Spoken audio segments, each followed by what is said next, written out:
ज्यादा टाइम बचा नहीं है ना, तो मानसिक मानसिक स्थिति थोड़ी बिगड़ सकती है।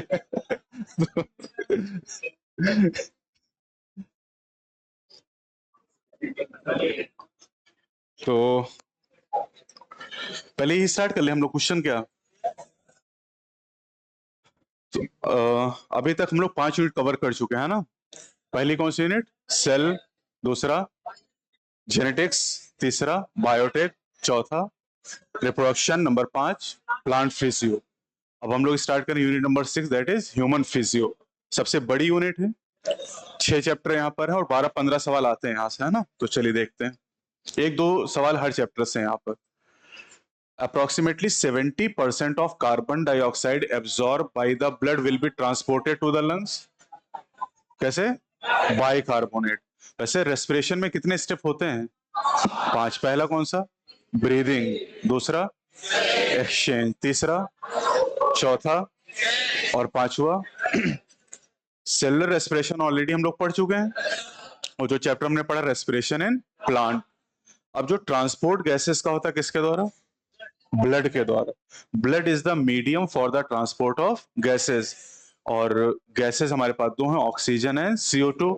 तो ऑक्सीजन का ज्यादा ट्रांसपोर्ट आरबीसी के द्वारा। कोई CO2 बता रहा है, कौन बोला है, कितना परसेंट, 97%, और 3% प्लाज्मा के द्वारा। और CO2 के ट्रांसपोर्ट के कितने तरीके, 3। सबसे ज्यादा बाइकार्बोनेट, वही वाला पूछा है, कितने परसेंट, 70%, 7% प्लाज्मा, और बाकी कितना बचा, 20 से 25% किसके द्वारा, आरबीसी के द्वारा। किस फॉर्म में, carb amino haemoglobin, carb amino haemoglobin. तो यहां पर क्या हो जाएगा, बाइकार्बोनेट आयन। इसके फॉर्म में कितना, 20 से 25%। डिजोल्व के फॉर्म में प्लाज्मा में 7%। और ये 70 वाला पूछा ही आपसे। Name the pulmonary disease in which alveolar surface area involve in gas exchanges drastically reduce due to damage in the alveolar wall. Emphysema, और एम्फिसिमा को ट्रीट कैसे करते हैं, alpha 1 antitrypsin, alpha 1 antitrypsin. Asthma is due to the, हाँ, inflammation of bronchi and bronchiole causing wheezing. और एक हमने और पढ़ा था वहां पर, अल्फा इंटरफेरॉन, इसके लिए बायोलॉजिकल रिस्पॉन्स मॉडिफायर होता है ना। और एक हमने पढ़ा था अल्फा लैक्ट एल्बुमिन। यस सर, क्या किसने प्रोड्यूस किया, रोजी काऊ ने। कितना, 2.4 ग्राम पर लीटर। और रोजी काऊ को कब बनाया गया, 1997 में, 1997। चलो एक्स बताओ क्या है, हाँ, इतना टाइम लोगे, क्या है, IC। देखो बताओ ये क्या है, IRV। क्योंकि ये देखो, ये वाइटल कैपेसिटी यहां से यहां तक, और वाइटल कैपेसिटी में 3 चीजें आती हैं, ये लिखा है, ये क्या क्या है, ERV, ये TV, तो ये हो गया IRV। और आपसे पूछा है यहां से यहां तक, यानी IRV और TV मिला के पूछा है। तो IRV और TV क्या होता है, IC। तो दिस इज इंस्पिरेटरी कैपेसिटी। और अगर मैं आपसे पूछ लू यहां पर कि बताओ ये क्या है, दिस इज FRC। अरे, क्योंकि IRV, TV, ERV, मतलब ये क्या बचा, RV। और RV और ERV को मिला क्या क्या कहते हैं, FRC। समझ पा रहे हो क्या। और अगर मैं पूछूं कि बताओ ये क्या है, EC, this is expiratory capacity. और ये क्या है, total lung capacity. Dissociation of oxy haemoglobin in blood increases when there is. अब पहले मैंने क्या बताया कि जब ऐसा सवाल आया आपसे एसोसिएशन का, डिसोसिएशन का, कितने सवाल बनेंगे, 4। Dissociation of oxy haemoglobin and association, और फिर CO2 में भी एसोसिएशन एंड डिसोसिएशन। तो 4 सवाल बनेंगे। पहली चीज क्या सोचनी है, साइट, पहले आप जाओगे साइट पर। तो आप बताओ कि ऑक्सी हीमोग्लोबिन का डिसोसिएशन कहाँ होगा? कहाँ पर? टिश्यू में। इतना आपने पता कर लिया। अब टिश्यू की कंडीशन आपको पता है। टिश्यू में PCO2 हाई, कितना? 45। PO2 लो, कितना? 40। और मैंने नियम बताए थे कि अगर PCO2 ज्यादा है तो टेम्परेचर ज्यादा, हाइड्रोजन आयन ज्यादा, पीएच कम। तो बस ये कंडीशन आपको पता चल गई। और ये जो कंडीशन है ऑक्सी हीमोग्लोबिन के डिसोसिएशन की, ये किसके एसोसिएशन की है? हाँ, कार्ब अमीनो हीमोग्लोबिन के एसोसिएशन की भी कंडीशन है। तो इसका मतलब कि यहां पर बताओ क्या होगा? क्या डिक्रीज CO2 होगा? टिश्यू में CO2 क्यों ज्यादा है? क्योंकि कैटाबोलिज्म चल रही है, और कैटाबोलिज्म से क्या निकलता है? CO2। क्या इंक्रीज इन ऑक्सीजन होगा? नहीं। डिक्रीज इन CO2 नहीं होगा। Increase in CO2 and decrease in pH, क्योंकि CO2 ज्यादा है तो H+ ज्यादा होंगे। क्यों? क्योंकि CO2 वाटर से रिएक्शन करके कार्बोनिक एसिड बनाता है, और कार्बोनिक एसिड डिसोसिएट होकर हाइड्रोजन आयन और बाइकार्बोनेट आयन बनाता है। तो जहां CO2 ज्यादा होगा वहां हाइड्रोजन आयन ज्यादा, और हाइड्रोजन आयन ज्यादा तो पीएच कम। याद कर लोगे? नहीं, समझोगे आप। ऐसा सवाल आप याद करके नहीं कर सकते एग्जाम में। Name the chronic respiratory disorder caused mainly by cigarette smoking. This is the emphysema. The partial pressure of oxygen in the alveoli of lung is 104। और deoxygenated blood 40, ऑक्सीजनेटेड 95, टिश्यू 40, और CO2 के लिए alveoli में 40, blood 45, याद ही आपको। और atmospheric air में oxygen 159 और CO2 0.3 mmHg। और एक और इंटरेस्टिंग बात है, CO2 का जो कंसंट्रेशन 0.03 और पार्शियल प्रेशर 0.3। समझे कि नहीं? तो क्या हो जाएगा? Partial pressure of oxygen in the alveoli more than that in the blood. Blood में कितना? 95 या 40? 95 या 40? 95 कहाँ? Oxygenated blood. और 40 डिऑक्सीजनेटेड ब्लड। लेकिन चाहे 95 हो चाहे 40 हो, भाई यहां तो कितना है? 104। 104 तो ज्यादा ही है ना 95 और 40 दोनों से। बाकी ऑप्शन आप देख लो। Less than that in the blood, blood में कितना? 95 या 40, तो लेस तो हो नहीं सकता। Less than that of CO2, CO2 का 40 या 45, equal to that in the blood, नहीं, क्या होगा? ज्यादा। Lungs are made up of air-filled sac, the alveoli. They do not collapse even after forceful expiration because of, अगर हम forceful expiration कर दें तो लंग्स में क्या बचेगा? रेजिडुअल वॉल्यूम, आरवी बचेगा। और आरवी रहने की वजह से हमारे लंग कोलैप्स नहीं करते। तो this is RV, residual volume. कितना होता है? 1100 से 1200। और टीवी 500, और आईआरवी 2500 से 3000, और ईआरवी 1000 से 1100। तो याद होना चाहिए। अस्थमा और इम्फिसिमा की बात करें रिस्पेक्टिवली, तो अस्थमा में बताओ क्या होता है?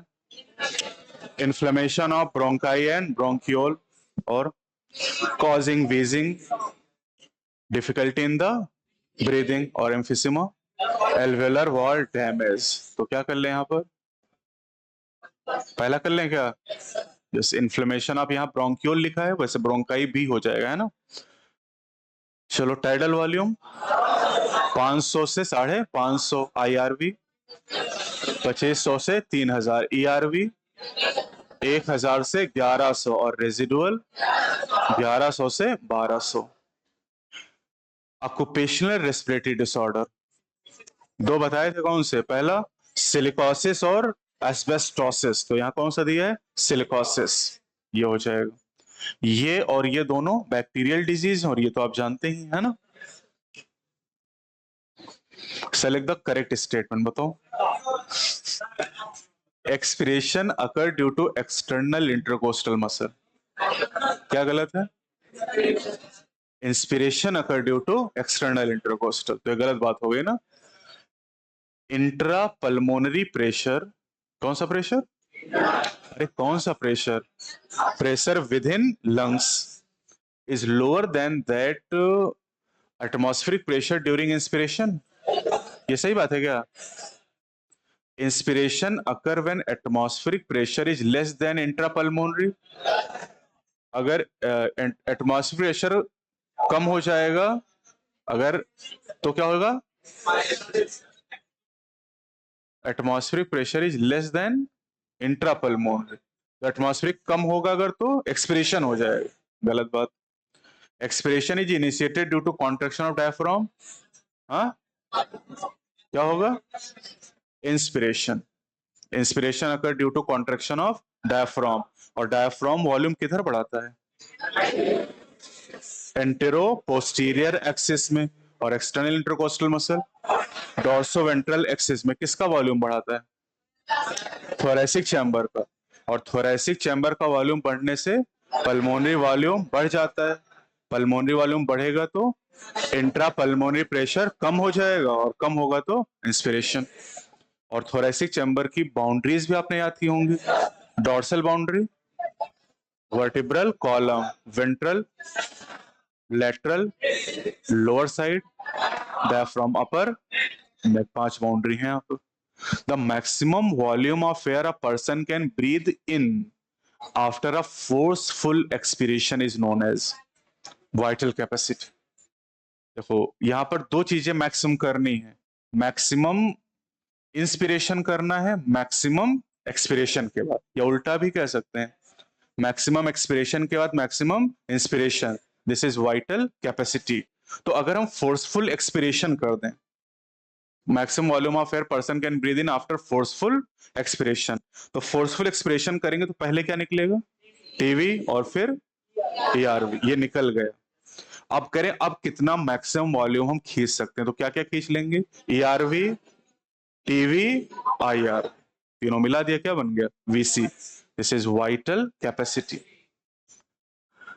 Due to increasing airborne allergen and pollutant, many people in urban areas are suffering from respiratory disorder causing wheezing due to। तो इस सवाल को करने के 2 रास्ते, एक तो wheezing से पहचान लोगे अस्थमा है, दूसरा, हाँ, asthma is a type of allergy, और यहाँ क्या दिया है, allergen. Allergen common allergen, pollen, mite in dust, animal, dander, और कौन से पॉलन, पार्थिनियम के पॉलन। पार्थिनियम इंडिया में कैसे आया, इंपोर्टेड वीट के द्वारा। तो क्या करोगे इसमें, वीजिंग मतलब अस्थमा, और अस्थमा कौन सा इसमें, inflammation of bronchi and bronchiole, और ये कौन सा है, proliferation, ORD, occupational respiratory disorder है ना, और डैमेज ऑफ एल्वेलर वॉल, एम्फिसिमा। अबे इसको कैसे भूल सकते हो बे, tidal volume and ERV of an athlete is 500 and 1000 ml respectively. What will be his expiratory capacity if the residual volume is 1200? कितना हो जाएगा, 1500 हो जाएगा। EC पूछा है, तो EC is equal to TV plus ERV, TV plus ERV, और TV कितना है 500, ERV कितना है 1000, तो कितना हो जाएगा 1500। और 1200 के कंफ्यूज करने के लिए दिया हुआ है कि 1500 निकाले और 1500 में 1200 और जोड़ लो, कह लो 2700 ले लो, तो आंसर क्या है 1500। न्यूमोटैक्सिक सेंटर कौन सी रीजन में है ना, और न्यूमोटैक्सिक सेंटर अगर स्टिमुलेट होता तो ब्रीदिंग रेट बढ़ जाता है, ड्यूरेशन ऑफ इंस्पिरेशन कम हो जाती, और रेस्पिरेटरी रिदम सेंटर कहाँ है, मेडुला में, कीमोसेंसिटिव एरिया, मेडुला में, रिसेप्टर अभी बता रहे तुमको हम, aortic arch and carotid artery, and these are sensitive to the CO2 and hydrogen ion, और ऑक्सीजन का रोल क्वाइट इनसिग्निफिकेंट, लगभग ना के बराबर। तो न्यूमोटैक्सिक हो गया पॉन्स रीजन। पॉन्स किसका पार्ट है, हाइंड ब्रेन का। ह्यूमन के ब्रेन के कितने पार्ट हैं, पहला, दूसरा, तीसरा, 4 ब्रेन के कितने पार्ट, तुम्हारे 2 ही बचे हैं, हैं? तीन पार्ट, पहला सेरेब्रम, दूसरा थैलेमस, तीसरा हाइपोथैलेमस, और हाइंड ब्रेन के तीन, पहला पॉन्स, दूसरा सेरिबेलम, और तीसरा मेडुला। अभी शायद परसों के टेस्ट में फ्रॉग में पूछा था ये। फ्रॉग में दो ही पार्ट होते हैं, पॉन्स नहीं नहीं, मेडुला और सेरिबेलम, पॉन्स नहीं होता है, लेकिन ऑप्शन में उसमें एक और दिया हुआ था। तो ह्यूमन के लिए अलग होगा और फ्रॉग के लिए अलग होगा। ऑक्सीजन डिसोसिएशन कर्व, हीमोग्लोबिन कैसा होता है कर्व? सिग्मोइड कर्व होता है। एक्स एक्सिस पे क्या लेते हैं? पार्शियल प्रेशर ऑफ ऑक्सीजन, और वाई एक्सिस पे percentage saturation. Carbonic anhydrase RBC, और कहां पर, और कहां पर? प्लाज्मा में स्मॉल क्वांटिटी में पाया जाता है। और कार्बोनिक एनहाइड्रेज फास्टेस्ट एंजाइम है, रेट कितने गुना? 10 मिलियन टाइम्स, 1 करोड़ गुना। अभी 1 लाख बता रहे हैं, 10 मिलियन तुमको। 10 मिलियन मतलब कितने लाख हो गया? 16, 100 लाख मतलब 1 करोड़। अगर एंजाइम नहीं है तो 1 घंटे में 200 मॉलिक्यूल, और एंजाइम है तो 1 सेकंड में 6 लाख मॉलिक्यूल बन जाते। तो रेट कितना बढ़ गया? 10 million time. This is the power of enzyme. Primary site of exchange of gases alveoli, and the secondary site is the tissue.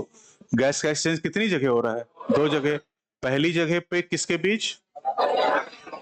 हाँ, एल्वेलाई और ब्लड के बीच, और दूसरा ब्लड और टिश्यू के बीच। The TLC is the total volume of air accommodated in the lungs at the end of forced inspiration. तो अब इसने पूछा कि दिस इंक्लूड, तो टीएलसी में क्या आता है? चारों आवाज आते हैं, कौन से? टीवी, आईआरवी, ईआरवी और आरवी। और इनको मिला के क्या कहते हैं?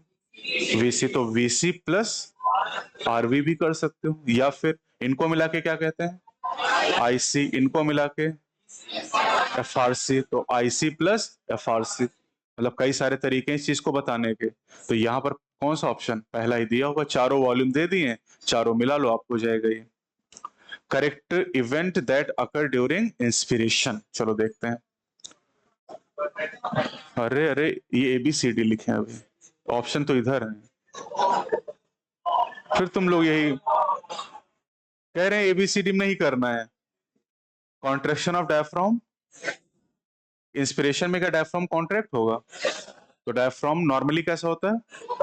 कॉन्ट्रैक्ट होगा तो फ्लैट होगा तो वॉल्यूम बढ़ जाएगा। किधर? एंटेरो पोस्टीरियर एक्सिस में। Contraction of external intercostal muscle, और अगर ये कॉन्ट्रैक्ट करेंगे तो क्या करेंगे? नहीं तो वॉल्यूम कैसे बढ़ेगा? हाँ, डॉर्सोवेंट्रल एक्सिस में वॉल्यूम क्यों बढ़ेगा? हाँ, क्योंकि स्टर्नम और रिब को खींच के बाहर लाती हैं। Lift up sternum and ribs. Pulmonary volume decreases, गलत है, क्योंकि पल्मोनरी वॉल्यूम बढ़ेगा। एंटेरोपोस्टीरियर की डॉर्सोवेंट्रल, दोनों में। ये एंटेरोपोस्टीरियर, डॉर्सोवेंट्रल। इंट्रा पल्मोनरी प्रेशर इंक्रीज, अबे बैले, वॉल्यूम इंक्रीज होगा, प्रेशर डिक्रीज होगा, उल्टा लिखे ना दोनों। तो क्या हुआ? A एंड B, पहला ऑप्शन हो जाएगा। Wrong statement with reference to the transport of oxygen. Binding of oxygen with hemoglobin is mainly related with partial pressure of oxygen. सही बात है। Partial pressure of CO2 can interfere with oxygen binding with hemoglobin. Higher hydrogen ion concentration in alveoli favor the formation of oxyhemoglobin. अब alveoli में आप सोचो तो CO2 कम है, CO2 कम तो हाइड्रोजन आयन कम होना चाहिए, तब फेवर होगा, है ना? तो ये गलत बात है। लो PCO2 in alveoli favour the formation of oxyhaemoglobin. Yes, अगर एल्वेलाई कह रहे हैं तो यहाँ PO2 ज्यादा होना चाहिए और PCO2 कम, और PCO2 कम है, तो ये सही है। और अगर CO2 कम है तो हाइड्रोजन आयन कम होना, अगर ये कम होता तो ये भी ऑप्शन सही हो जाता। कुछ जान पा रहे हो तुम लोग? Select the favourable condition required for the formation, फिर वही सवाल। फेवरेबल कंडीशन पूछा कहां पर, एल्वेलाई में। अब यहां पर एक सवाल और बन सकता था, favourable condition for dissociation of carb amino haemoglobin. दोनों का जवाब सेम आएगा, क्योंकि हमें मतलब नहीं कि क्या हो रहा है, हमें मतलब है कहां हो रहा है। अब एल्वेलाई में दो काम होते हैं, ऑक्सी हीमोग्लोबिन का एसोसिएशन और कार्ब अमीनो हीमोग्लोबिन का डिसोसिएशन, और दोनों के कंडीशन सेम।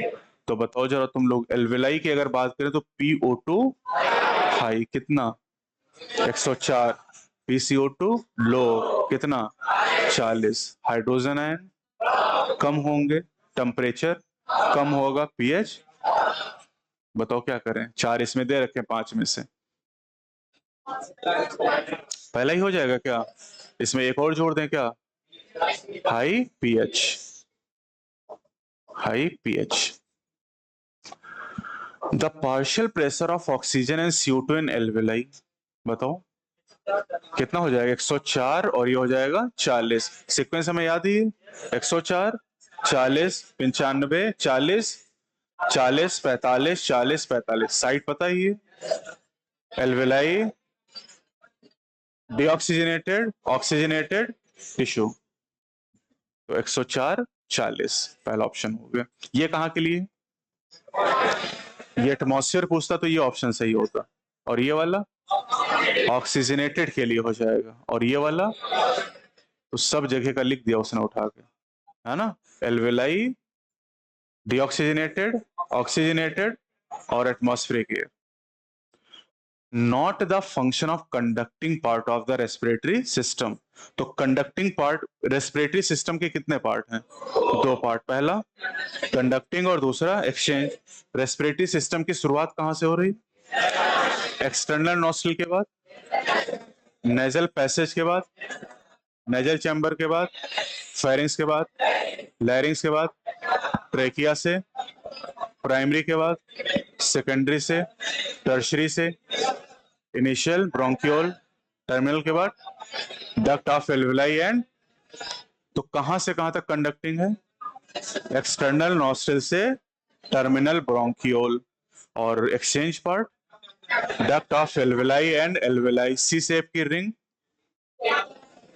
ट्रेकिया से initial bronchiole lungs, primary bronchi से एल्वेलाई। क्लियर है सभी। तो आपसे पूछा कंडक्टिंग पार्ट का कौन सा काम नहीं है, कितने काम होते हैं, 4। पहला एयर का कंडक्शन, कंडक्टिंग पार्ट तो कंडक्शन तो करेगा ही, clear air from foreign particle, humidify air, bring air to the body temperature. तो देख के बताओ कौन सा नहीं है, सेकंड हो जाएगा। Provide surface for diffusion of oxygen and CO2, ये किसका पार्ट, एक्सचेंज पार्ट का, बाकी सब इसी का काम है। Under normal condition 100 ml of oxygenated blood can deliver 5 ml, है ना, और अगर ये डीऑक्सीजनेटेड कर दें यहाँ CO2 तो 4 ml हो जाएगा, तो 5 ml हो गया, यहाँ पर ऑप्शन 4 भी दिया हुआ है। करेक्ट पूछा वाइटल कैपेसिटी के लिए, तो it include ERV, TV and IRV। Total volume of air a person can inspire after a normal expiration, गलत बात है ना, ये बताओ किसकी बात हो रही है, IC की बात हो रही है, क्योंकि नॉर्मल एक्सपिरेशन करने के बाद जो एयर हम खींच सकते हैं, कौन सी खींचेंगे, TV और IRV को खींच सकते हैं। The maximum volume of air a person can breathe in after forced expiration, yes ये सही बात है। जब वाइटल है तो उसमें दोनों चीजें फोर्स होनी चाहिए, फोर्स इंस्पिरेशन के बाद फोर्स्ड एक्सपिरेशन, या फोर्स्ड एक्सपिरेशन के बाद forced inspiration. It include ERV, RV and IRV नहीं, क्योंकि RV को हम कभी निकाल नहीं सकते। The maximum volume of air a person can breathe out after a forced inspiration, सही बात। तो क्या क्या सही मिला, ACE, कौन सा option, third option. Vital capacity of lungs is, अबे IRV, ERV और TV, कौन सा ऑप्शन, थर्ड हो जाए, ऑप्शन ही याद कर डाले हो क्या। Which of the following factor are favourable for the for, यार इनके पास सवाल भी नहीं, तीसरी बार वही सवाल आ रहा है इनका। फिर से बताओगे क्या? PO2, PCO2, hydrogen ion, pH, temperature, समझ गए ना? कौन सा कर दें?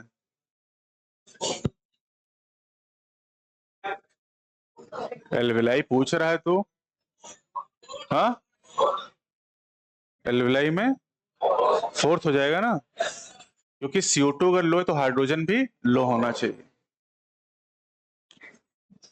चलो, expiratory capacity, TV plus ERV, TV plus ERV, FRC, ERV plus RV, vital capacity, ERV, TV, IRV, और inspiratory capacity TV and IRV।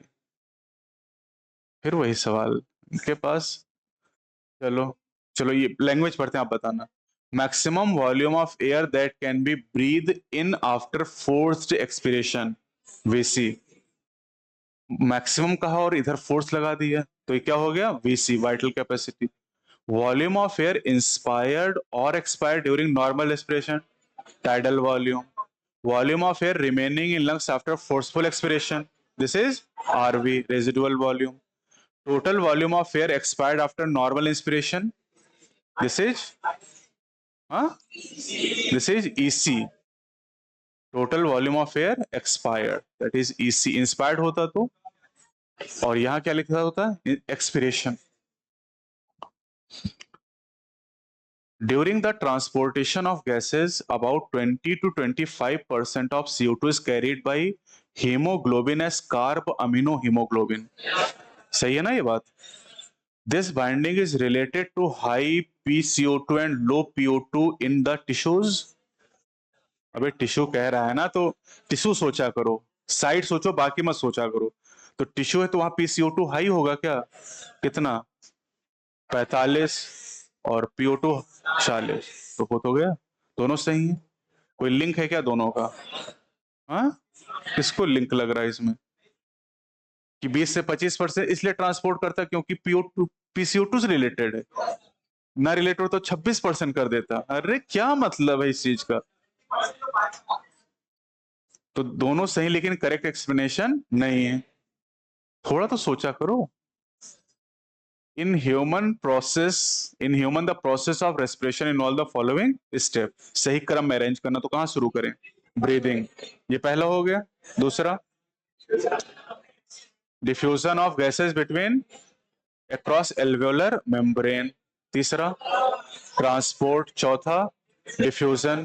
पांचवा, utilisation of oxygen by the cell for catabolic reaction, and this is called cellular respiration. और cellular respiration में कितने step? 4। पहला glycolysis, दूसरा link reaction, तीसरा Krebs cycle, और चौथा ETS हो जाएगा। और ये सब तो याद ही हो चुका होगा। ग्लाइकोलिसिस में कितने स्टेप हैं?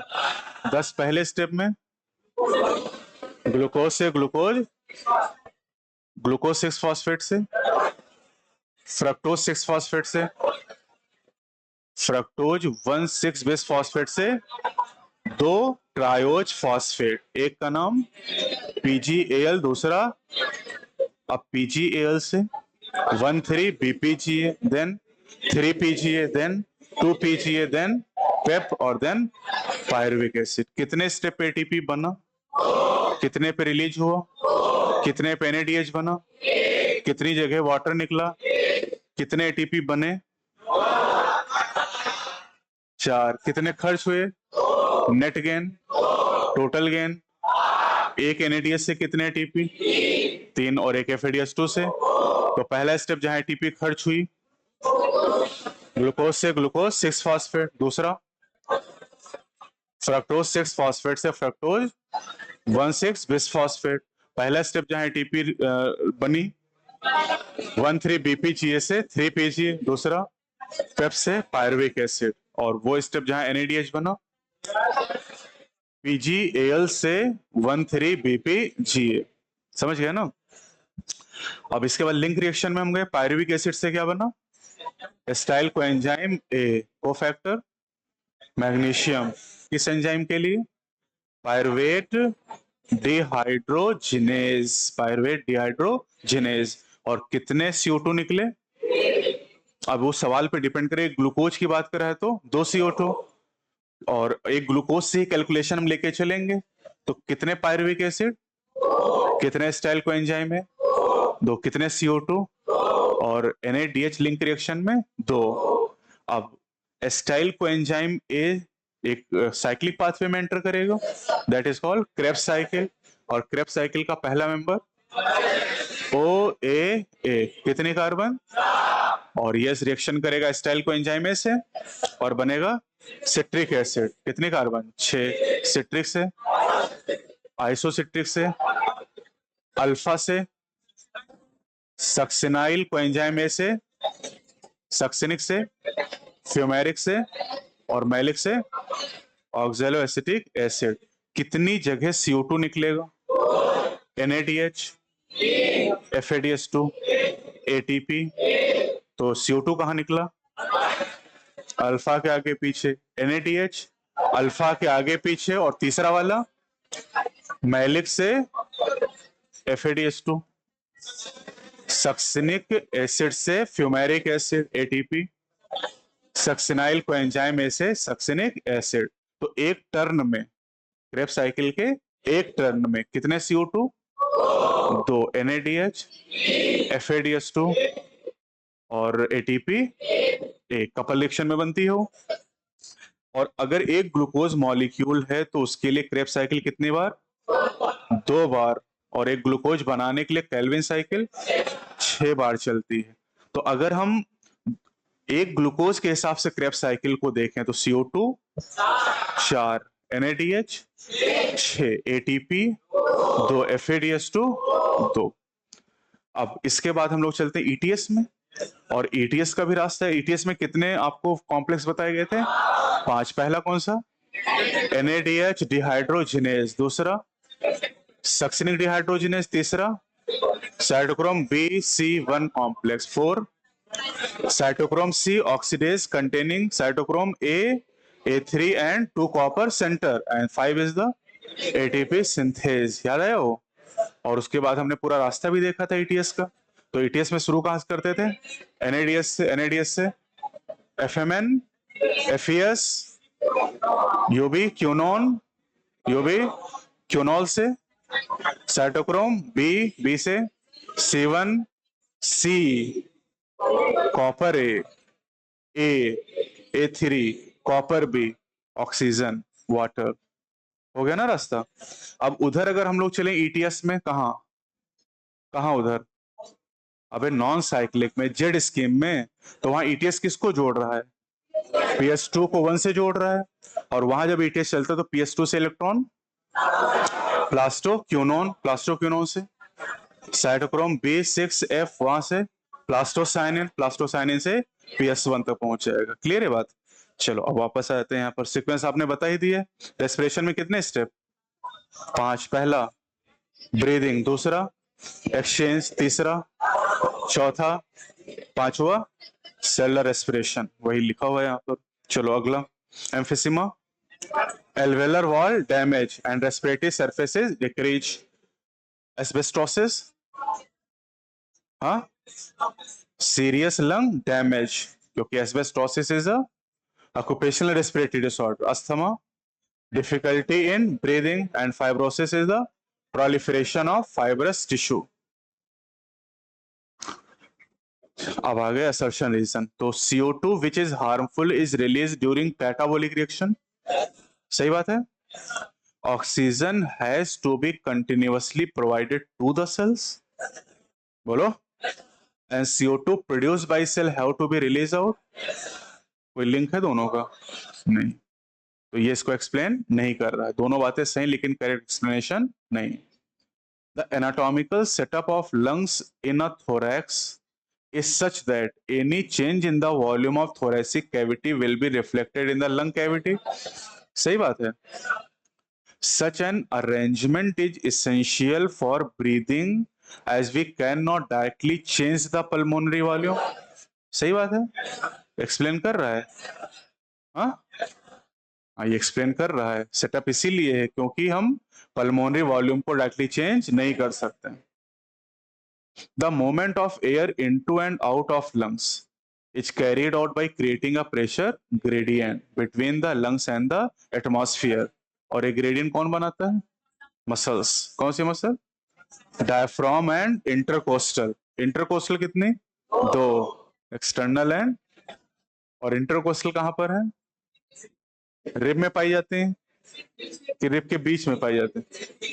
इन बिटवीन द रिब की रिब। रिब क्या है? बोन। तो बोन के अंदर पाई जाएगी क्या? तो इन रिब की in between the rib. Inspiration can occur if the pressure within the lungs is less than the atmospheric pressure. सही बात है। That is there is a positive pressure in the lungs. क्या गलत है? नेगेटिव। ये बात हो गई गलत। अब एक गलत, तब तो कोई समस्या ही नहीं, तब तो आप खुश हो जाते हैं, है ना। असर्शन रीजन में अगर एक गलत हो गया तो फिर खुशी ठिकाना नहीं रहता है। The amount of CO2 that can diffuse through the diffusion membrane per unit difference in partial pressure is much higher compared to that of oxygen. The solubility of CO2 is 20 to 25 times higher than that of explain कर रहा है? Yes, ये explain कर रहा है। Solubility की वजह से जो CO2 का डिफ्यूजन रेट है वो ज्यादा है। और डिफ्यूजन मेम्ब्रेन में बताओ कितनी लेयर है? तीन। पहला स्क्वेमस एपिथेलियम ऑफ एल्वेलाई, दूसरा endothelium of blood vessel, and in between basement substance. In certain industries, especially those involving grinding or stone breaking, so much dust is produced that the defense mechanism of body cannot fully cope with the situation. सही बात है ना ये? Reason में कह रहा long exposure can give rise to inflammation leading to fibrosis and thus cause serious lung damage. और दोनों का कोई लिंक है क्या? नहीं, लिंक तो है, लेकिन क्या उसको एक्सप्लेन कर रहा है? हाँ, असर्शन को रीजन एक्सप्लेन कर रहा है। बैले हो क्या? कह रहे कुछ इंडस्ट्रीज हैं जहां पत्थर को पीसा जाता है जिससे हमारा जो डिफेंस सिस्टम बचाव नहीं कर पाता है। और रीजन कह रहा है कि लॉन्ग एक्सपोजर से इन्फ्लेमेशन होता है। हाँ, ये कोई मतलब निकला क्या उसका? लोग कैसे सोचते हुए?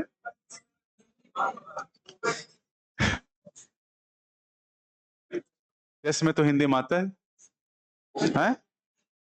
कितना नंबर आया टेस्ट में? है 50? चलो। The amount of CO2 that can diffuse through the, अच्छा तो हो चुका है वही सवाल। The diffusion membrane is made up of 3 major layer. बोलो। Namely the thin squamous epithelium of alveoli, the endothelium of alveolar capillaries, and the basement membrane on the inner side. क्या गलत है? हाँ, एंडोथेलियम में क्या गलती? और किसकी कैपिलरी? हाँ, तो एल्वेलाई में तो एल्वेलर कैपिलरी कह सकते हैं, ऐसा थोड़ी की गलत है। ये बेसमेंट मेम्ब्रेन लिखा हुआ है, होना चाहिए था basement substance. The total thickness of diffusion membrane is much greater than a millimetre. ये भी गलत बात, मच लेस देन, तो दोनों बातें गलत हैं क्या? Both are false. All the factors in our body are favorable for diffusion of oxygen from alveoli to tissues and that of CO2 from tissues to alveoli. सही बात है क्या? भाई ऑक्सीजन को कहां से कहां जाना है? एल्वेलाई से टिश्यू में, और CO2 को टिश्यू से एल्वेलाई में जाना, और कंडीशन फेवरेबल इसीलिए है। ऑक्सीजन का ग्रेडियंट किधर से किधर है? एल्वेलाई से टिश्यू, और CO2 का टिश्यू से alveoli. The role of oxygen in the regulation of respiratory rhythm is quite significant. गलत बात है, quite insignificant। एग्जाम में वैसे सब दिखाई नहीं देता है, लगता है कि सब सही चल रहा है एकदम बढ़िया। Oxygen can bind with haemoglobin in an irreversible manner, irreversible manner, reversible manner. और CO2 वो भी रिवर्सिबल। Carbon monoxide irreversible. और क्या बनता है? Carboxy haemoglobin. अगर CO जुड़ जाए तो carboxy haemoglobin. Binding of oxygen with haemoglobin is mainly related to partial pressure of CO2। क्या गलती? हाँ, क्या गलती? ऑक्सीजन, ऑक्सीजन की जो बाइंडिंग है वो मेनली रिलेटेड है partial pressure of oxygen. PCO2 can interfere with this binding, but main factor is oxygen, PO2. Every 100 ml of oxygenated blood can deliver around 4 ml O2। गलत बात कितना? Every 100 ml of deoxygenated blood deliver approximately 5 ml। गलत कितना? 4 ml। उल्टा लिखा हुआ है। Relaxation of the diaphragm, diaphragm relax होगा तो कैसा होगा? डोम शेप का हो जाएगा, वॉल्यूम कम होगा। And the intercostal muscle return the diaphragm and sternum to their normal position and reduce the thoracic volume and thereby the pulmonary volume। बोलो, ये कब होता है? एक्सपिरेशन के समय। This lead to an increase in intrapulmonary pressure. क्यों? क्योंकि volume कम हो रहा है तो प्रेशर बढ़ रहा है, तो slightly above the atmospheric pressure causing the expulsion of air from the lung, that is expiration. सही बात है, एक्सप्लेन कर रहा है, सोच लो।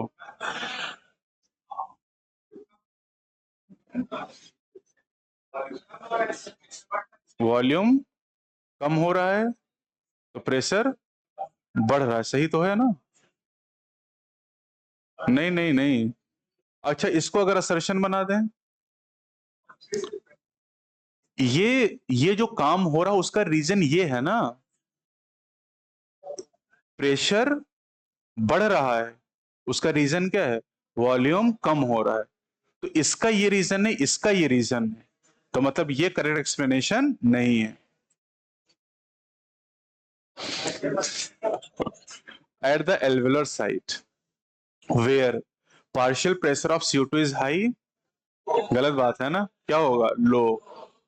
At the tissue site where PCO2 is low, गलत है, यहां पर कैसा होगा? हाई। दोनों गलत हो गए। The conducting part transport the atmospheric air to the tissues, क्या गलत है? हाँ हाँ, एक्सचेंज पार्ट, कंडक्टिंग पार्ट अच्छा, कंडक्टिंग पार्ट कंडक्शन करता है, ट्रांसपोर्ट नहीं करता है ना, ये गलत लिखा है। वाह भाई तुम, क्या गलती कहाँ है? क्या होना चाहिए? एल्वेलाई होना चाहिए यहाँ पर, इसलिए गलत है। टिश्यू तक थोड़ी भेज देगा, तो फिर बेचारे वो ब्लड व्लड क्या करेंगे? हैं? Exchange part is the site of actual diffusion, सही बात है, of oxygen and CO2 between blood and tissues. कुछ तो बताओ बेटा, बिटवीन ब्लड एंड, हाँ बेटा, एक्सचेंज पार्ट में बताओ कौन आता है? Alveoli and duct. तो क्या एल्वेलाई में जो एक्सचेंज होता है ब्लड और टिश्यू के बीच हो रहा है? गलत बात है ना, दोनों गलत है। यहां पर होना चाहिए था ब्लड एंड एल्वेलाई, तब सही होता। Binding of oxygen with haemoglobin is mainly related with partial pressure of oxygen, partial pressure of CO2, hydrogen ion concentration and temperature are the other factor which can interfere with this binding। Explain कर रहा है? नहीं, ये अलग factor की बात कर रहा है, ये अलग फैक्टर की बात कर रहा है। इन एम्फेसिमा respiratory surface is decrease, reason is emphysema is a chronic disorder in which alveolar wall are damaged। Explain कर रहा है, यस, सरफेस इसलिए डिक्रीज हो रही क्योंकि वॉल डैमेज हो रही, और वॉल डैमेज होगी तो सरफेस एरिया कम हो जाएगा। चलो बताओ भैया, क्या ए क्या है? हाँ, air enter into the lungs. B क्या है? हाँ, स्टर्नम और जो रिब है वो पुल हो रही कि पुश हो रही, बाहर की तरफ पुल हो रही, खींच रही। सी क्या बता रहा है, डायफ्राम फ्लैट हो जाए, है ना। और डी क्या हो गया, अब वो ऑप्शन पे निर्भर करेगा क्या दिया है।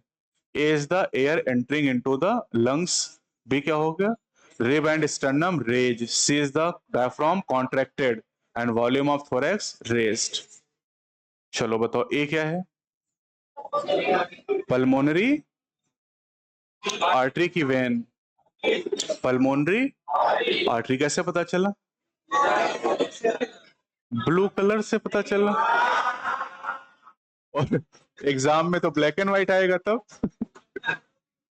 कैसे पता चला, एल्वेलाई मतलब लंग्स की तरफ जो ब्लड ले जा रहा है, वो कौन सा ब्लड है, डीऑक्सीजनेटेड, और डीऑक्सीजनेटेड ब्लड कौन ले जाता है, पल्मोनरी आर्टरी,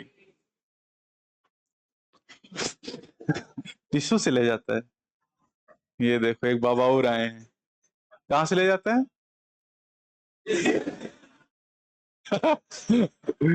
दिल में कहां से, हाँ कहां से, राइट वेंट्रिकल से। तो इसका मतलब बी क्या हो गया, पल्मोनरी वेन, कहां से कहां ब्लड ले जाती है, लंग से left atrium, left atrium.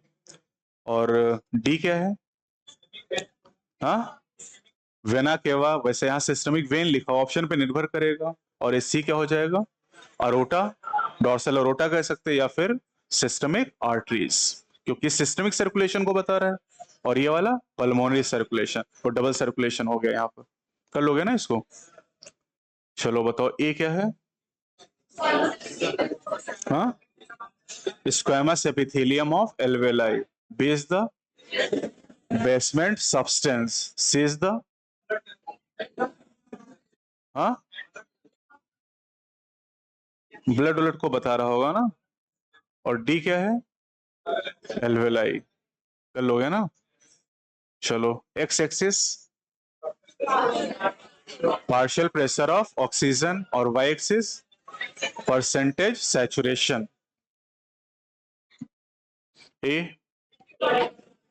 Epiglottis, B larynx, सी ट्रेकिया, डी प्राइमरी ब्रोंकाई, वैसे एक को कहा तो ब्रोंकस भी कहते हैं, ई ई एल्वेलाई तो नहीं लग रही, डक्ट होगी ना, और एफ क्या हो जाएगा, एल्वेलाई। चलो क्या रिवाइज करने के लिए बोला था, सारे रिवाइज करा दें। तो हम लोग एसआरएफपी से स्टार्ट करेंगे आप,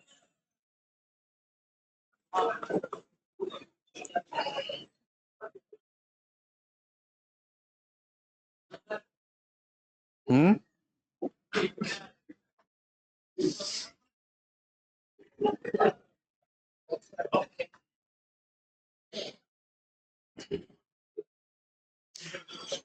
सेक्सुअल रिप्रोडक्शन में कितनी घटनाएं, तीन, पहला प्री फर्टिलाइजेशन, दूसरा और तीसरा, प्री फर्टिलाइजेशन में कितनी घटनाएं, पहला गैमीट फॉर्मेशन, दूसरा गैमीट ट्रांसफर, गैमीट ट्रांसफर को एंजियोस्पर्म में क्या कहते हैं, पॉलिनेशन, और ह्यूमन में इंसेमिनेशन।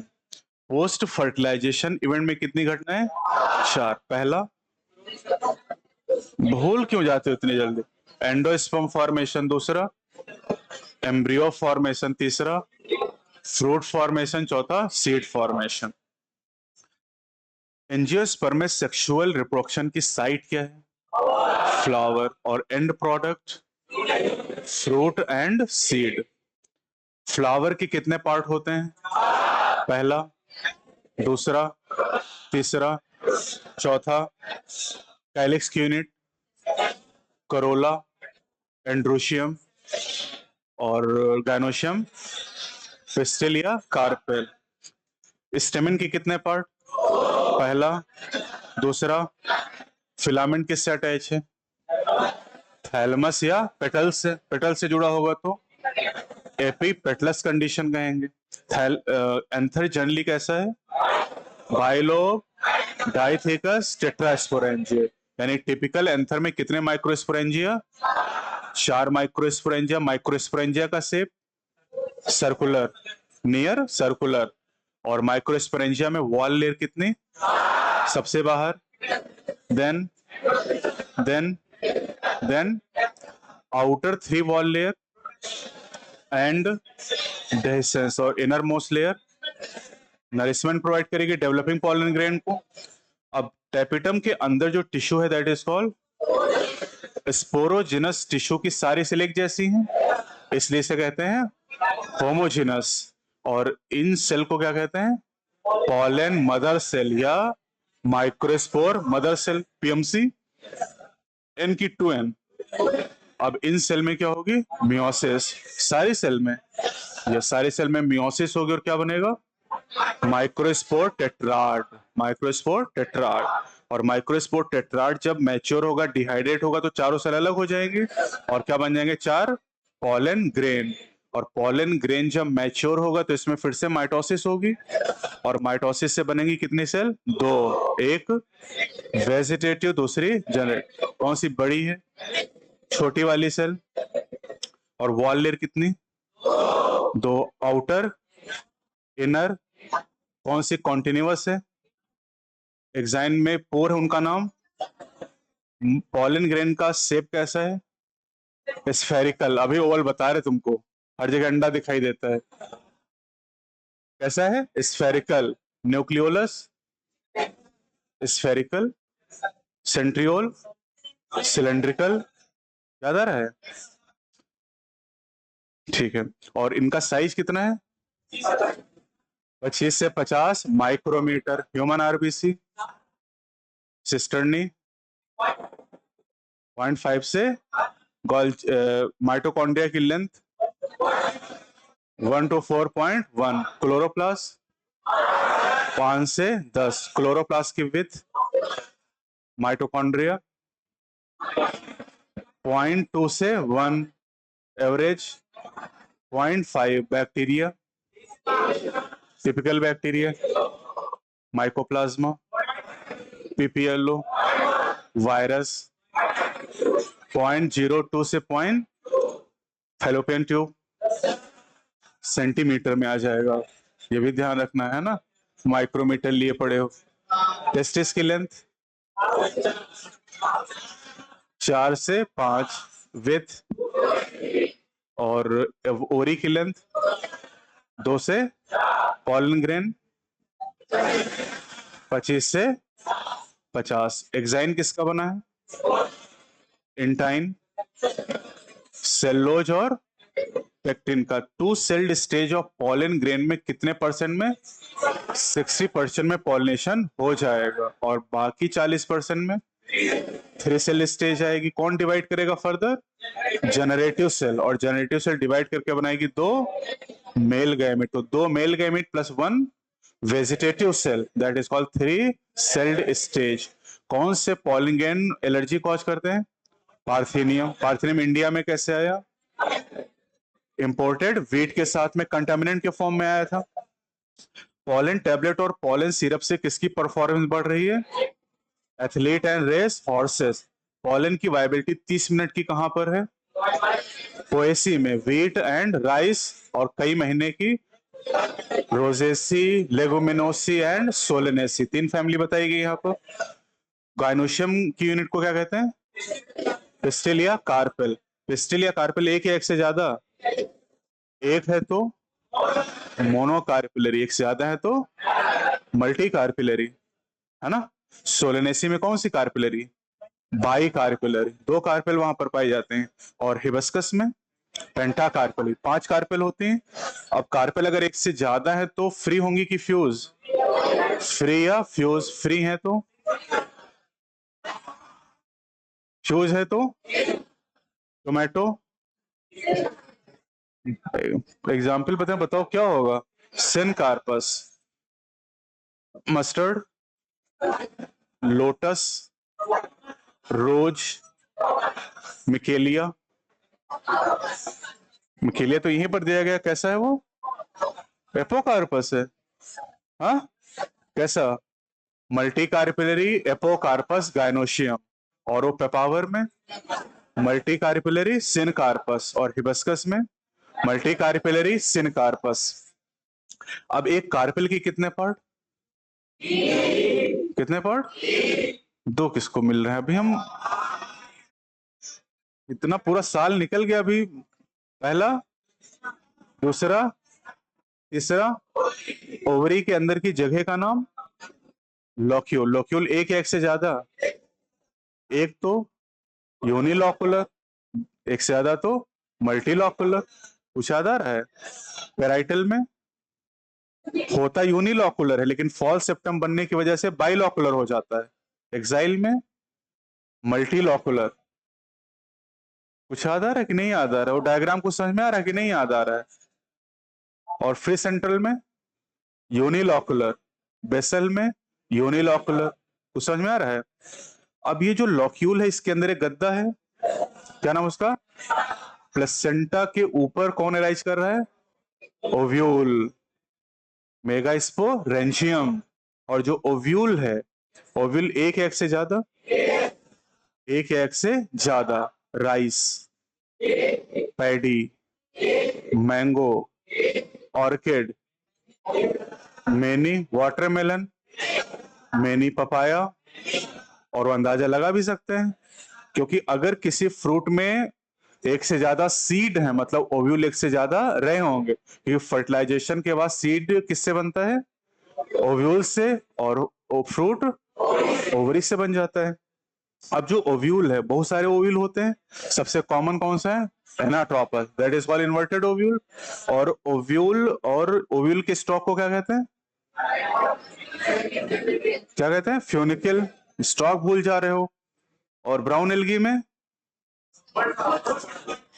होल्फास कहते हैं। अरे स्टाइप। पत्ती में पिटियोल। और फूल में पेडिसिल। ये सब स्टॉक के नाम हैं। And junction between ovule and funicle is phylum. Integument कितने? एक या दो? एक या दो। और इंटीगुमेंट जहां इन सर्कल नहीं करता, वहां पोर का नाम? माइक्रोपाइल से कौन एंटर करता है? Pollen tube. और पॉलन ट्यूब कितने मेल गैमेट लेके आता है? दो। अब इंटीगुमेंट के अंदर जो टिश्यूज का नाम? न्यूसिलस। और न्यूसिलस टिश्यू की सारी सेल एक जैसी क्या? नहीं, सारी सेल एक जैसी नहीं है। यहां पर एमएमसी कितनी विकसित होगी? एक। किस तरफ? माइक्रोपाइलर एंड की तरफ। माइक्रोपाइलर के अपोजिट फ्लाजेल एंड होगा। अब जो एमएमसी है, वो बहुत सारा फूड रिजर्व स्टोर करेगी, और उसमें होगी मियोसिस। और मियोसिस होने से बनेंगे megaspore tetrad. The process is called megasporogenesis. और जनरली 4 मेगास्पोर में से 3 डीजनरेट कर जाएंगे। One is functional. फंक्शनल में होगा माइटोसिस। कितनी बार? 3 बार। तीनों डिवीजन फ्री न्यूक्लियर, यानी न्यूक्लियस डिवाइड होता जाएगा और सेल वॉल सबसे बाद में बनेगी। तो एक माइटोसिस के बाद क्या? दो एम्ब्रियो साइक बन गए क्या? 2 सेल बना दी। वाह! अभी हम 2 न्यूक्लिएट एम्ब्रियो साइक। दूसरे के बाद 4 न्यूक्लिएट। तीसरे के बाद 8 न्यूक्लिएट। और 8 न्यूक्लिएट होने के बाद सेल वॉल फॉर्मेशन स्टार्ट होगा, है ना? अब दोनों पोल पे 4-4 न्यूक्लियाई हैं। अब एक एक न्यूक्लियाई दोनों पोल से आ जाएगा सेंटर में, क्या नाम हो जाएगा? Polar nuclei. और जो पहले से सेल है, उसका नाम सेंट्रल सेल। पहले जो सेल, उसका नाम सेंट्रल सेल। अब माइक्रोपाइलर पे कितने न्यूक्लियाई बचे? तीनों पे सेल वॉल बन जाएगी, क्या नाम हुआ? Egg apparatus. और बेसल एंड पे, चलाजल एंड पे 3 सेल बन गई, कौन सी? एंटीपोडल। एग एपरेटस में कितनी सेल? 3, जिसमें 2 और 1 एग सेल हो जाएगी। और फिलीफॉर्म एपरेटस किसमें है? सिनर्जिड में। किसको गाइड करते हैं? पॉलन ट्यूब को गाइड करते हैं। तो ये जो एम्ब्रियो सैक है दिस इज फीमेल गैमेटोफाइट, और इस फीमेल गैमेटोफाइट में कितनी सेल? 7, और न्यूक्लियाई कितने?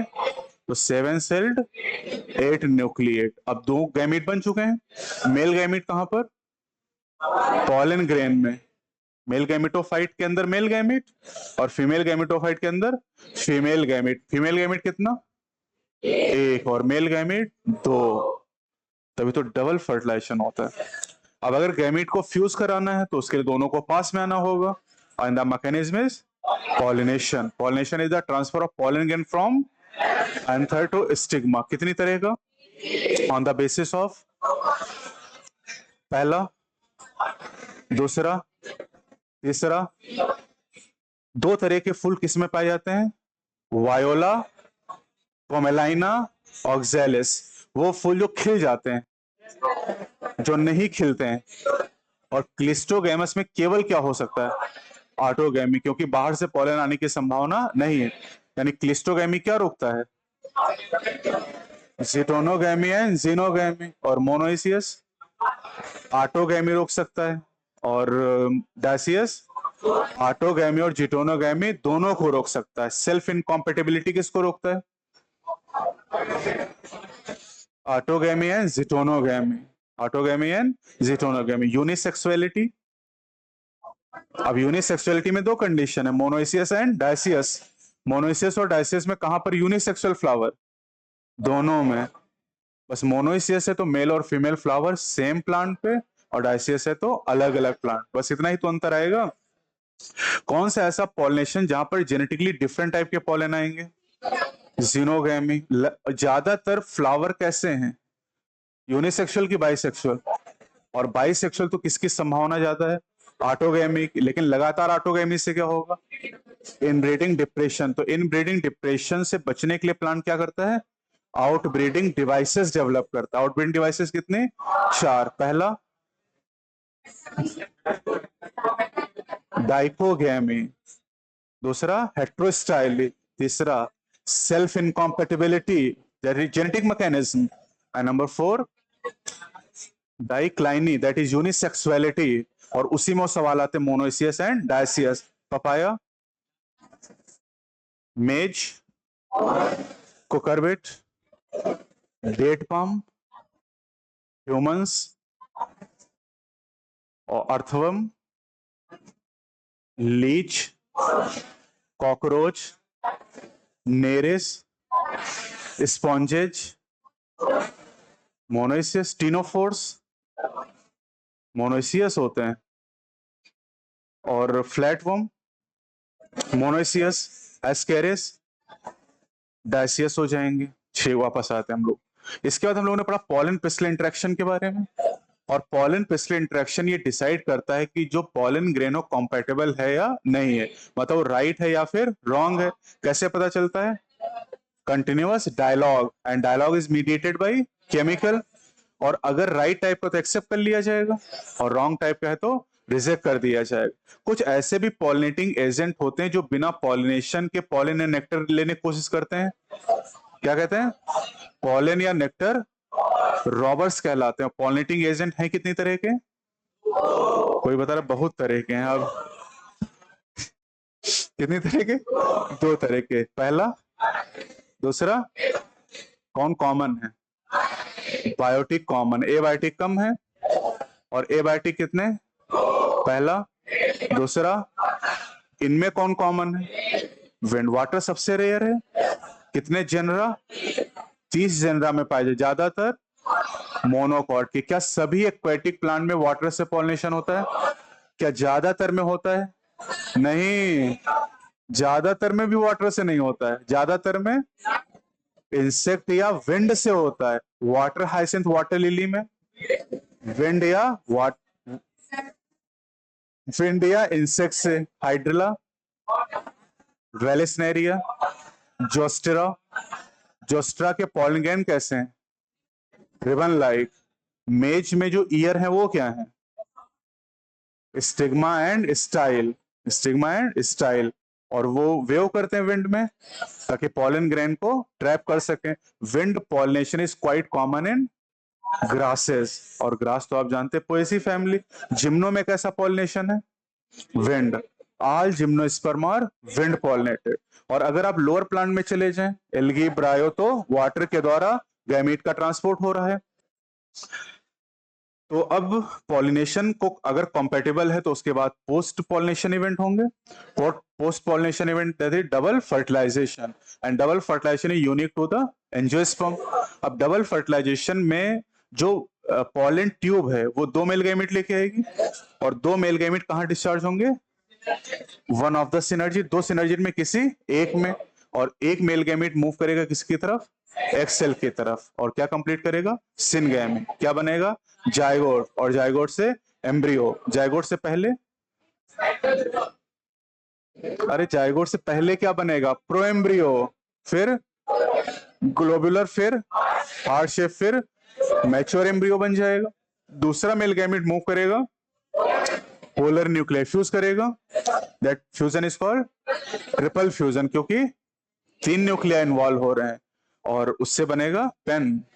और पेन से आगे चल के पेन से पिक बने। क्या बातें कर रहे हो तुम लोग?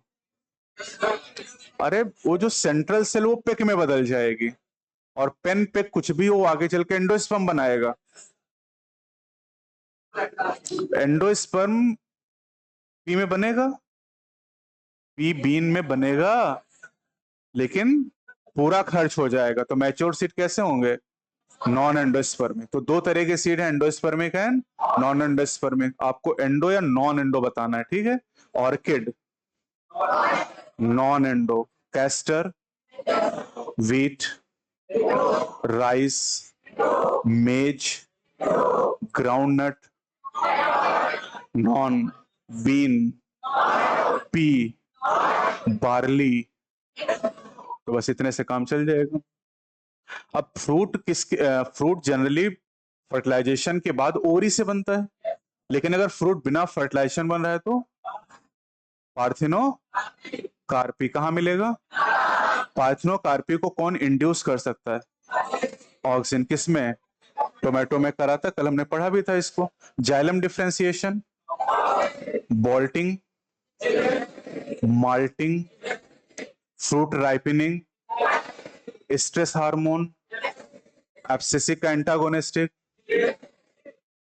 Routing, shooting, nutrient mobilisation, cytokinin, और हेज मेकिंग। यही गलती डिकैपिटेशन। अगर हेज मेकिंग करनी तो ऑक्सीजन छिड़क दें क्या वहां जाके? डिकैपिटेशन करना है। मालियो देखते हैं टिप काटता रहता है, तभी बढ़िया पेड़ डेवलप होते हैं, वो घने छायादार। तो हेज मेकिंग और टी प्लांटेशन में डिकैपिटेशन करना है। और वीडी साइट कौन सा? 240। गिने चुने सवाल हैं, उसी में से आपसे पूछे जाते। फीमेल फ्लावरिंग इन कोकम्बर, इथाइलिन इनिशिएट फ्लावरिंग इन पाइनएप्पल। इथाइलिन प्रमोट कौन करता है? ऑक्सिन प्रमोट करता है। ऑक्सिन नेचुरल की सिंथेटिक? नेचुरल कितने हैं? 2। कौन से? IAA and IBA। और सिंथेटिक कितने हैं? 2। कौन से? NAA and 240। ऑक्सिन को सबसे पहले किसने आइसोलेट किया? FW वेंट ने। किससे? Coleoptile of oat seedling. और पहली बार ऑब्जर्व किसने किया?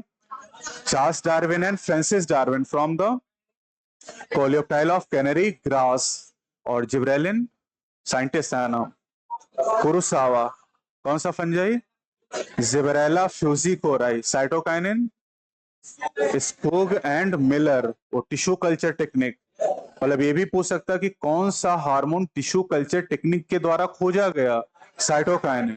और वो काइनेटिन था। And kinetin is not naturally present in plant. Plant में कौन सा है? जियाटिन का किस में मिलता है? Corn kernel and coconut milk. और हम वो जो कैलस बनता है, कैलस में रूटिंग के लिए क्या इंड्यूस करते हैं? ऑक्सिन। और ऑक्सिन के अलावा 4 में से कुछ मिलाते हैं, DNA, yeast extract, vascular tissue extract, या कोकोनट मिल्क। और फिर वो इथाइलिन वाला HS Cousins, ripened oranges, unripened bananas. और वो एब्सिसिक एसिड के बारे में मिड 1960s कितने हार्मोन? 3। पहला डॉर्मेन, एब्सिसन 2 एंड इनहिबिटर बी, और बाद में पता तीनों सेम है और नाम रखा गया एब्सिसिक एसिड। अगर फ्रूट ओवरी के अलावा किसी और पार्ट से डेवलप हो रहा है तो फॉल्स फ्रूट। किसमें? Apple, Casio, strawberry. तो एप्पल इज फॉल्स, उस चक्कर में ज्यादा नहीं पढ़ना है, समझ गए? और अगर सीड का फॉर्मेशन बिना फर्टिलाइजेशन के, apomixis, apomixis is found in asteraceae and grasses, यानी आप ये भी कह सकते हो asteraceae and poaceae, and polyembryony is found in the citrus and mango. Oldest dormancy lupinus arcticus excavated from arctic tundra. कितने साल? 2000 साल वाला। Date from scientific name phoenix dactylifera excavated from King Herod palace near the Dead Sea. और 3 parasitic plant, पहला कस्कटा, दूसरा Orobanche और तीसरा Striga. Orobanche Striga orchid fig की खास बात यह कि बहुत सारे सीड है ना, सिंगल फ्रूट, एक फ्रूट बहुत सारे सीड प्रोड्यूस करता है। एपोमिक्सिस का क्या यूज है एग्रीकल्चर और हॉर्टिकल्चर में? क्योंकि वो हाइब्रिड सीड हर साल खरीदने की जरूरत नहीं होगी, क्योंकि एपोमिक्टिक सीड हम बना सकते बिना मतलब एसेक्सुअल रिप्रोडक्शन के। और अगर एसेक्सुअल रिप्रोडक्शन तो सेग्रीगेशन नहीं होगा, क्योंकि गैमीट का फॉर्मेशन नहीं होगा, और गैमीट नहीं बनेंगे, मियोसिस नहीं होगी, तो सेग्रीगेशन नहीं हो पाएगा। मेल रिप्रोडक्टिव सिस्टम के कितने पार्ट? और फीमेल में पहला प्राइमरी सेक्स ऑर्गन, दूसरा एक्सेसरी डक्ट, तीसरा, चौथा मेल में प्राइमरी सेक्स ऑर्गन। टेस्टिस कहां लोकेटेड है? Scrotal sac. स्क्रॉटल सैक में टेम्परेचर बॉडी से कितना कम? 2 से 2.5 डिग्री, यानी कितना? 34.5 से 35 डिग्री, क्योंकि बॉडी का कितना होता है 37 डिग्री, तो उससे 2-2.5 डिग्री कम कर लो, तो 34.5 से 35 से भी पूछा जा सकता है। एक्सेसरी डक्ट कितने? 3। पहला, ऐसे 3 है कि 4 हैं? मार खाओगे क्या अभी तुम लोग? टेस्टिस के अंदर कितने लोब हैं? 250। क्या कहते हैं इन्हें? Testicular lobule. और एक लोब्यूल में कितने ट्यूब्यूल? 1 से 3, जिन्हें कहते हैं सेमिनिफेरस ट्यूब्यूल। सेमिनिफेरस ट्यूब्यूल के अंदर कितनी तरह की सेल? 2। कौन सी? स्पर्मेटोगोनिया है, सर्टोली सेल। और इसके बाहर का जो स्पेस है उसमें interstitial cell and immunologically competent cell पाई जाएंगी। एक्सेसरी डक्ट कितने? पहला, दूसरा, तीसरा, चौथा। वास्ट डिफरेंस किसकी डक्ट से मिलता है? सेमाइनल वेल्स के, और मिलके बनाते हैं दोनों ejaculatory duct that open into the urethra, और यूरेथ्रा पेनिस के टिप पर ओपन करेगा in the form of urethral meatus. Accessory gland कितनी? 3। पहला सेमाइनल वेसिकल, पेयर्ड के अनपेयर्ड? प्रोस्टेट।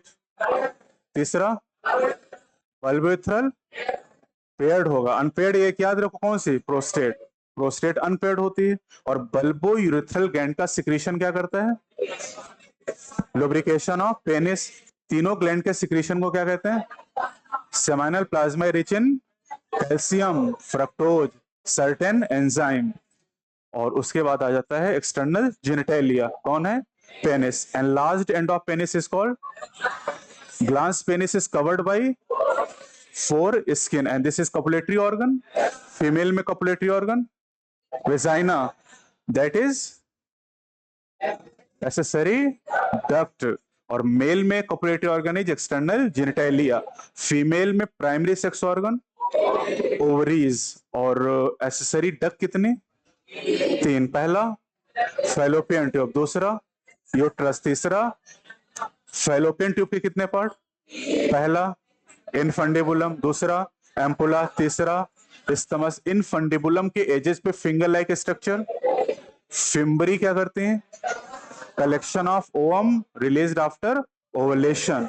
फर्टिलाइजेशन की साइड एम्पुला, और क्लीवेज की साइड स्थमस, क्योंकि स्थमस से मूव करते हुए तो ये भी पूछ सकता है कि क्लीवेज की साइड कौन सी है, इस्थमस।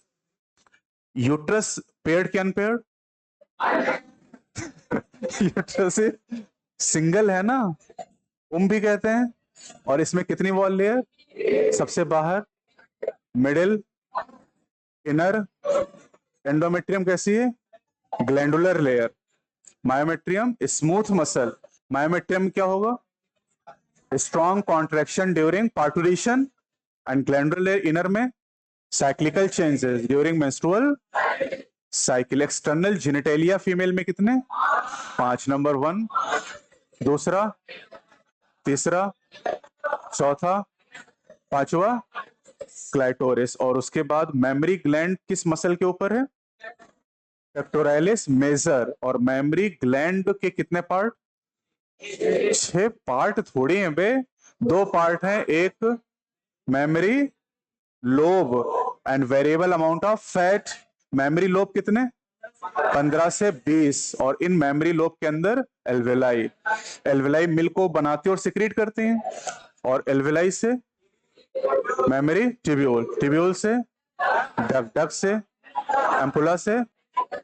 बात से याद रखना है क्योंकि पूछा भी जाता आपसे वो। अब गैमेटोजेनेसिस की अगर हम लोग बात करते हैं तो मेल में गैमेटोजेनेसिस की शुरुआत कब से होती है? प्यूबर्टी पर, due to increase of GnRH. कहां से निकलता है? हाइपोथैलेमस से। किस पे एक्ट करता है? एंटीरियर पिट्यूटरी से। क्या रिलीज कराता है? LH and FSH. LH act on ऑलेटिक सेल से एंड्रोजन, और androgen spermatogenesis. FSH act on the Sertoli cell से some factor that help in the spermiogenesis. Female में oogenesis की शुरुआत एम्ब्रियोनिक स्टेज से हो जाती है। प्राइमरी स्पर्मेटोसाइट में होगी मियोसिस 1। क्या बनेंगी? Secondary spermatocyte. कितने? 2। सेकेंडरी स्पर्मेटोसाइट में मियोसिस 2। और क्या बनेंगे? स्पर्मेटिड। कितने? 4। और स्पर्मेटिड में होगा spermiogenesis, that is a type of differentiation. और बनेंगे 4 स्पर्म। तो अगर 100 स्पर्म बनाने तो कितनी सेकेंडरी स्पर्मेटोसाइट?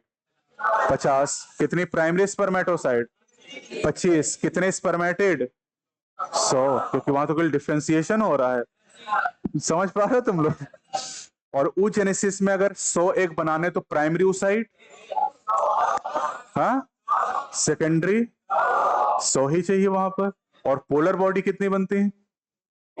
2 या 3 बनती हो, हमें क्लियर नहीं है। तो एनसीईआरटी में जो लिखा हो फर्स्ट एंड सेकंड ही लिखा हुआ है कि पहली पोलर बॉडी और दूसरी पोलर बॉडी। पहली पोलर बॉडी कब रिलीज होती?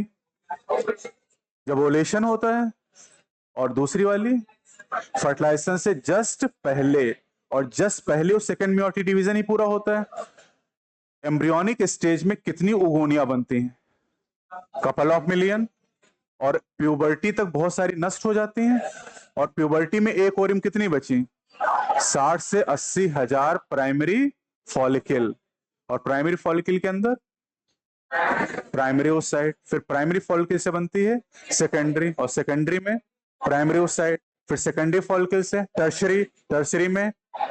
और tertiary follicle is characterised by antrum, the fluid filled cavity.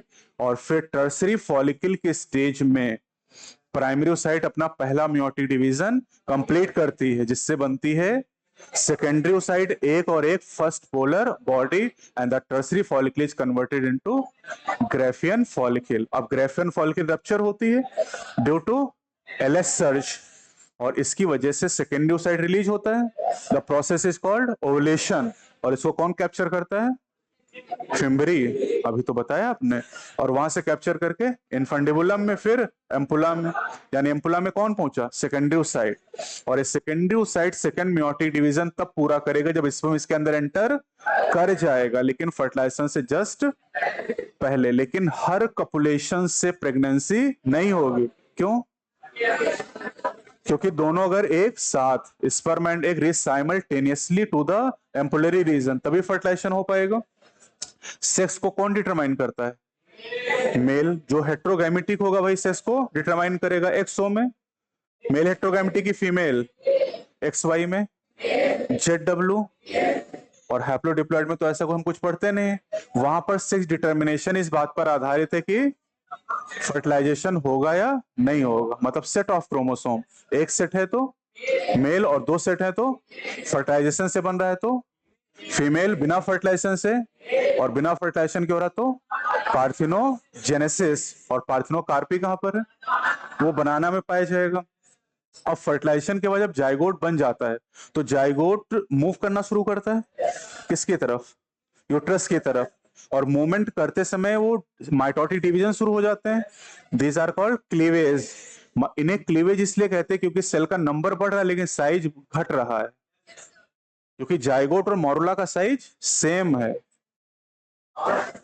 और मोरुला में कितने सेल, 8 से 16, तो जाइगोट और मोरुला का साइज सेम, यानी जाइगोट बड़ी सेल है, फिर सेल का साइज लगातार छोटा होता है, इसलिए उसे क्या कह रहे हैं, क्लीवेज। और क्लीवेज होते होते ये 7वें दिन पहुंच जाएगा कहां पर, यूट्रस में। 8 से 16 सेल को क्या कहते हैं, मोरुला। और मोरुला से बनेगा ब्लास्टोसिस्ट, और ब्लास्टोसिस्ट में दो पार्ट हो जाएंगे, आउटर वाला ट्रोफोब्लास्ट है, इनर वाला inner cell mass differentiated into embryo, and trophoblast किसमें हेल्प करेगा, इम्प्लांटेशन में। और फीटस और मां के बीच स्ट्रक्चरल और फंक्शनल यूनिट प्लेसेंटा हो जाएगा। और प्लेसेंटा और फीटस कैसे जुड़े होंगे, अम्लाइकल कॉर्ड के द्वारा। और प्लेसेंटा एक एंडोक्राइन टिश्यू भी है, और यहां से कुछ हार्मोन भी निकलेंगे, कौन से, एससीजी, एचपीएल, एस्ट्रोजन, प्रोजेस्ट्रोजन। लेकिन रिलैक्सिन नहीं निकलता है, रिलैक्सिन कहां से, ओवरी से और कॉर्पस ल्यूटियम। वो बार बार सवाल आया है, तो ओवरी और कार्पस ल्यूटियम आप अलग से याद रखोगे। ऑर्गेनोजेनेसिस का सवाल बहुत आ रहा है, तो भी आपको याद रखना, आपको मंथ बोलना है, ठीक है।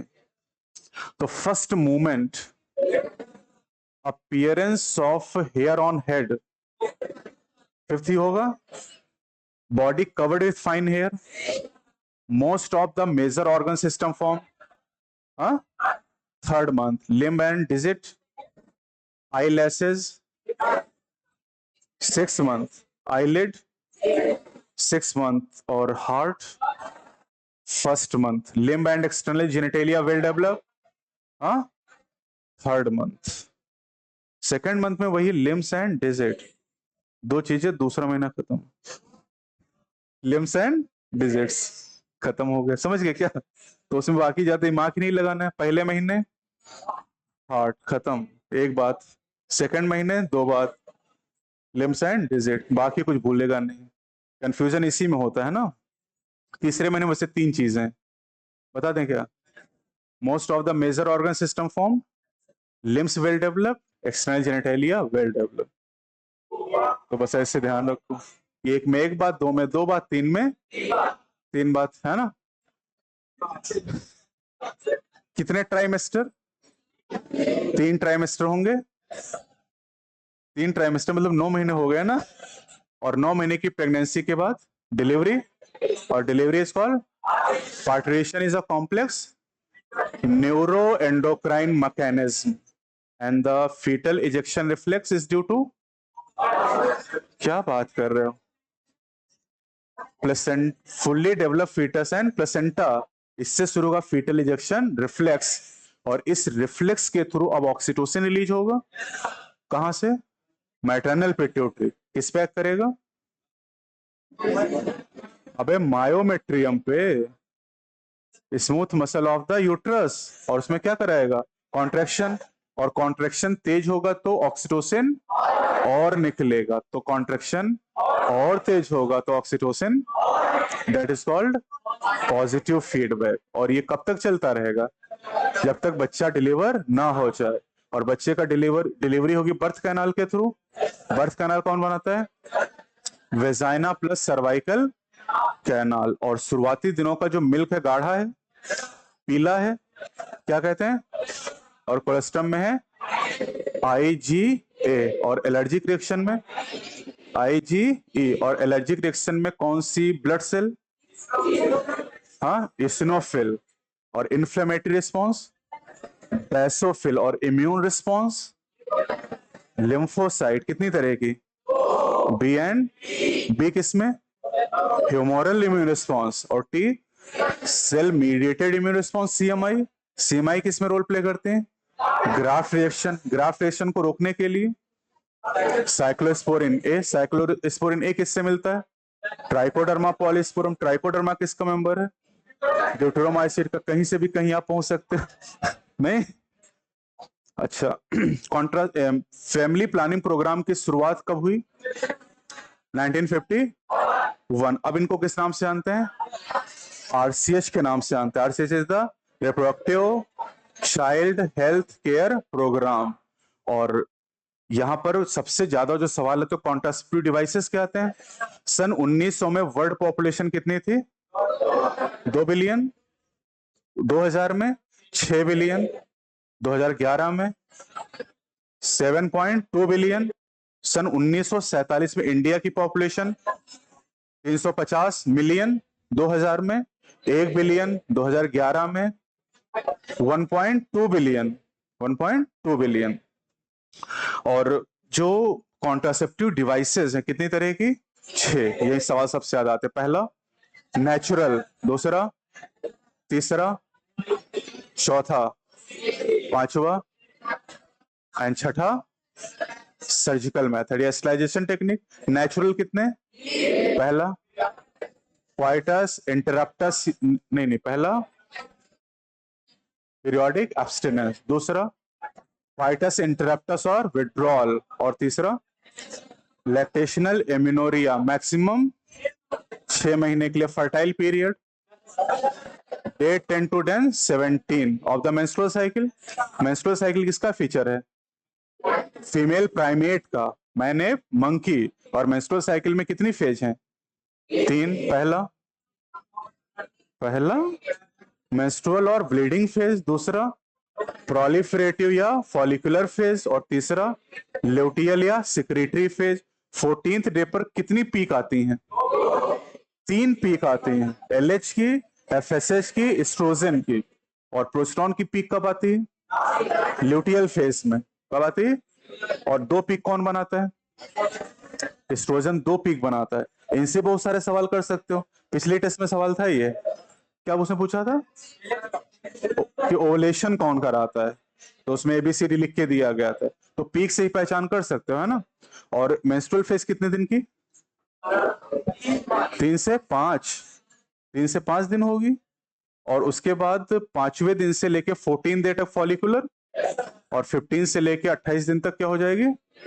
ल्यूटियल या सिक्रेटरी फेज हो जाएगी। दूसरा था बैरियर मेथड। कितने बैरियर हैं? 4। पहला condoms, cervical cap, vault and diaphragm.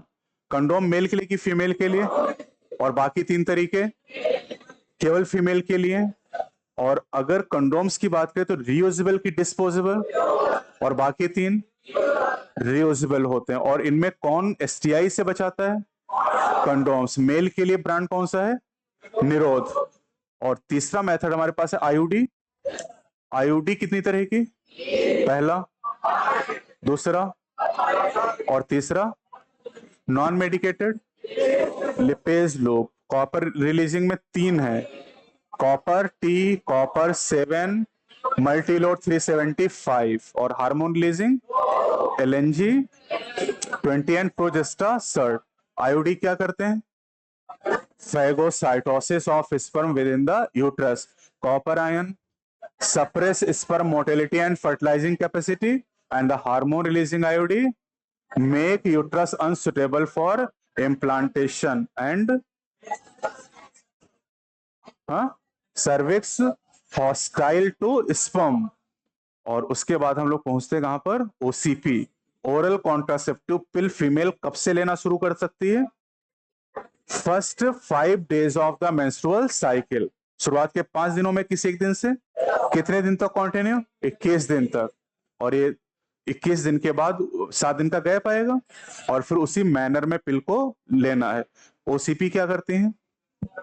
Inhibit ovulation and implantation and also alter the quality of cervical mucus to prevent और retard the entry of sperm. अब यहां पर एक और पिल है, वंस अ वीक पिल। कौन, कहां बनाई गई? सीडीआरआई। कहां है? Full form central drug research institute. और ये नॉन स्टेरॉइडल है, इसलिए साइड इफेक्ट बहुत कम है। बहुत कम है। इमरजेंसी कॉन्ट्रासेप्टिव कितने घंटे के अंदर? कितनी तरह की हैं? 3। पहला प्रोजेस्ट्रोजेन अलोन, प्रोजेस्ट्रोजन एस्ट्रोजन कॉम्बिनेशन, या आईयूडी। इंजेक्टेबल और इम्प्लांट के काम करने का तरीका किसकी तरह? ओसीपी की तरह, लेकिन इफेक्टिव पीरियड लॉन्गर हो जाता। सर्जिकल मेथड मेल के लिए कि फीमेल के लिए? मेल के लिए वैसेक्टमी और फीमेल के लिए। और ये क्या करते हैं? हाँ, गैमीट ट्रांसपोर्ट को ब्लॉक करते हैं। कौन इन सभी में कौन सा मेथड सबसे ज्यादा? हाँ, तुम ही लोग बता लो। सेफेस्ट कौन सा है? सर्जिकल। लेकिन इसमें समस्या की रिवर्सिबिलिटी बहुत कम है। कौन सा ऐसा मेथड जिसमें साइड इफेक्ट नहीं है? नेचुरल, लेकिन फेल होने की संभावना सबसे ज्यादा हो जाएगी वहां पर। एमटीपी एक्ट कब आया? 1971। MTP amendment act 2017। साल भर में कितनी एमटीपी होती हैं?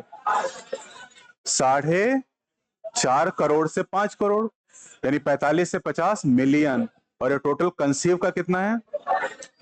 हाँ, 20%, 1/5 होता है। एसटीआई कितनी बताई गई? 8। और 8 में 3 ऐसे जिनका कोई इलाज नहीं है। कौन कौन सा? HIV, hepatitis B and genital herpes. और जो संभावना है एसटीआई की वो सबसे ज्यादा किस एज ग्रुप में? 15 से 24। और एडोलसेंस पीरियड 12 से 18 साल का हो जाएगा। कुछ याद आ रहा है? और अगर कोई इनफर्टाइल कपल है तो इनफर्टिलिटी मतलब 2 ईयर अनप्रोटेक्टेड सेक्सुअल कोहैबिटेशन। और अगर कपल के कोई बच्चा नहीं हो रहा तो पहले कहां जाएंगे? Infertility clinic. और वहां जाने के बाद भी बच्चा नहीं हो रहा तो ART, test tube baby centre. ART is the assisted reproductive technology. कितने मेथड बताए गए? 5। पहला टेस्ट ट्यूब बेबी प्रोग्राम, दूसरा in vivo fertilisation followed by ET, तीसरा गिफ्ट, चौथा ICSI, और पांचवा AI आर्टिफिशियल इंसेमिनेशन। तो टेस्ट ट्यूब बेबी प्रोग्राम मतलब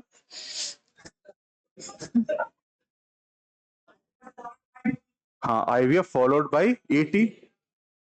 तो IVF मतलब in vitro fertilisation, fertilisation body के बाहर टेस्ट ट्यूब में। और फर्टिलाइजेशन के बाद जो जाइगोट है उस जाइगोट को हम ट्रांसफर कर सकते हैं या अर्ली एम्ब्रियो। कितनी सेल तक? 8 सेल तक। क्या कहेंगे? GIFT, zygote intrafallopian transfer. तो GIFT is a method of ET। ET के दो रास्ते हैं, जिफ्ट या IUT। तो जिफ्ट में हम क्या करते हैं? जाइगोट और early embryo up to 8 cell stage transfer into the fallopian tube. और अगर 8 सेल से ज्यादा हो गया तो IUT करेंगे, इंट्रा यूटराइन ट्रांसफर। समझ गए ना? दूसरा तरीका in vivo fertilisation followed by the embryo transfer. यानी यहां पर फर्टिलाइजेशन बॉडी के अंदर हो रहा है लेकिन इम्प्लांटेशन नहीं हो पा रहा है, यूट्रस में कोई समस्या है, तो उसके बाद एम्ब्रियो ट्रांसफर किसी सरोगेट मदर में कर देंगे। तीसरा है ऐसी फीमेल जो एक प्रोड्यूस नहीं कर पा रहे, उसमें gift. Gift is the gamete intrafallopian transfer. Gamete produce नहीं कर पा रहे लेकिन फर्टिलाइजेशन और इम्प्लांटेशन हो सकता है। मतलब दिक्कत कहां है? ओवरी में। फेलोपियन ट्यूब में और यूट्रस में कोई समस्या नहीं है। और फिर ICSI द फुल फॉर्म, इसमें डायरेक्ट इंजेक्ट कर देते हैं।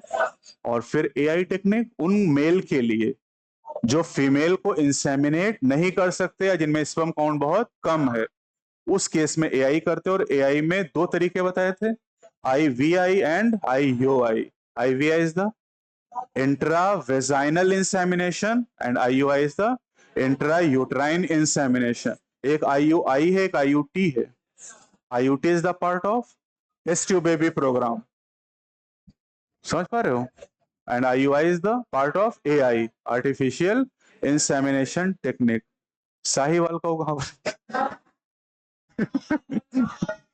कैसे बनाई गई थी? बस इतना ही रखेगा।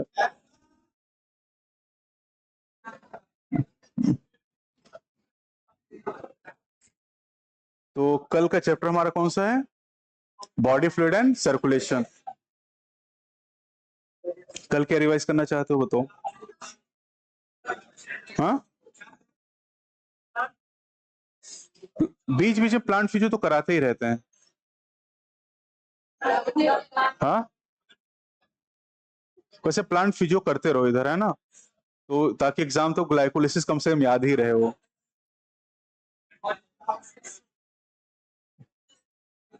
सेल करा दें क्या कल? काफी। हाँ,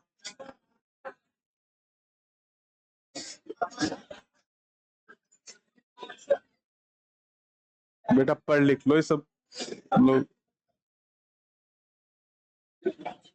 चलो ठीक, कल मिलते हैं बेटा, है ना। अच्छा, कल ये वाला भी रिवाइज करेंगे चैप्टर हम लोग। कौन सा? Breathing and exchange of gases.